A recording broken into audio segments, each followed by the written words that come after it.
We're a managed service provider, so organisations pass the responsibility of looking after all or part of their IT to us. We were formed back in 2003, we've grown steadily every year, and we now offer basic IT services through to dedicated service desk, through to cloud managed services, the full outsourced package. The reason that we brought in apprentices is we're an organisation that likes to cultivate talent. We do it internally, and we've done it historically, so people start within a first line or second line team and progress up to technical specialists or move across into different parts of the organisation. We thought we'd give apprentices a go because they're readily available, they're young, they're enthusiastic, and they can also be moulded to the way we work. And then every now and again, out of a group, you find a couple of people that are actually pretty spectacular, bright sparks that we then cultivate, fast track up through the organisation. Okay, I run the technical teams here, so we have a number of service desks, 2 dedicated and 1 syndicated service desk. And I basically oversee and run the delivery of technical services to all our clients, both dedicated and syndicated. Done very well actually. I mean, it's our first sort of foray into apprenticeships at Bluecube, and we found they fitted in with the teams very well. They matched our company's personality, and they're very keen and very willing to get stuck in and work with the teams downstairs to learn and sort of improve things overall. One of the problems you get with experienced engineers is, yes, they have the experience, but they have the experience in the way that they have been taught to apply that. And our approach is a bit different, we feel, to a lot of other organisations. Technology is the simple bit. Anyone can learn how to fix Microsoft Exchange, Server 2012, whatever it might be. But it's about how you approach that. It's about how you interface with the clients.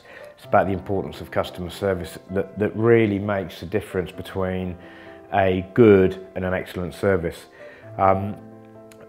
So by getting people that are like sponges, that want to learn, want to adopt the way that we work, it makes a very big difference to us. So it's good, it works for us. And we're looking at expanding that. It's worked so well for us that we're looking at doing it in marketing, administration, and other areas of the business. It's worked well for a number of reasons. First of all, because of our approach, we have an apprentice that sits alongside a full-time member of staff. It does 2 things. First of all, there's another body in the room which can help with volume and workload. Secondly, our permanent members of staff, full-time members of staff, if you like, have to think about what it is they're doing, why they're doing, because they've got to explain their actions to an apprentice. So it makes people think about what we're doing, why we're doing it, is it right, should we be doing it differently? So you get a sense check. And people up their games. You're giving someone responsibility to look after someone new in the organisation. They want to be seen to be the best they can be, so it just raises the game for everybody. We decided to engage with 3As, and it's been hassle-free. I haven't had to get involved in anything in particular at all. We've outlined the type of people that we want when we want them.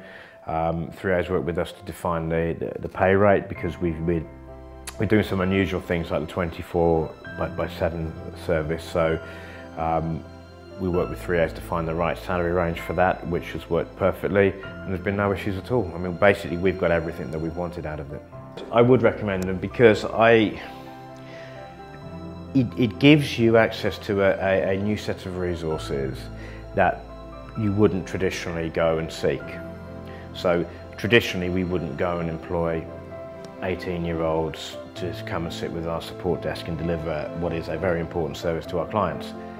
They don't all need to work, they don't all need to be the future superstars, but out of a group of 3 or 4 or 5, if you get 1 or 2 superstars, it's phenomenal. They're energetic, it brings a buzz to the environment, you know, so social events, Friday evenings, you know, there's a group of 18, 19, 20-year-olds all eager to go out for drinks that drag everyone along. So it does help the culture, it does help the environment, and it does give you access to more people. We will be looking to, obviously, hopefully employ some of the apprentices at the end of their fixed term contracts as full-time employees, but we see it as a case of we would like to work with AAA to increase the numbers we get turning over come through, to keep on building the quality and the quantity through a partnership approach. So we get exactly what we need for the business, and also hopefully the guys learn something and want to stay with Bluecube after their contracts end. I think if it would be remiss of anyone to think that I can just go and get 2 or 3 apprentices and I've got my resource problem fixed, or there's a new team. They require hand-holding, they require focus and attention, because, you know, they're young people that are just starting out in their careers. They don't have the experience of the workplace, which is, you know, all part of the apprenticeship scheme, of course, but you do need to make sure you've got the people in place to look after them and guide them. And where we've done that is we've got team leaders, and we buddy them up with people on the desk, so that there's a whole mechanism all the way up to senior management of support for them. But I agree, you know, that the benefits definitely outweigh the extra burden.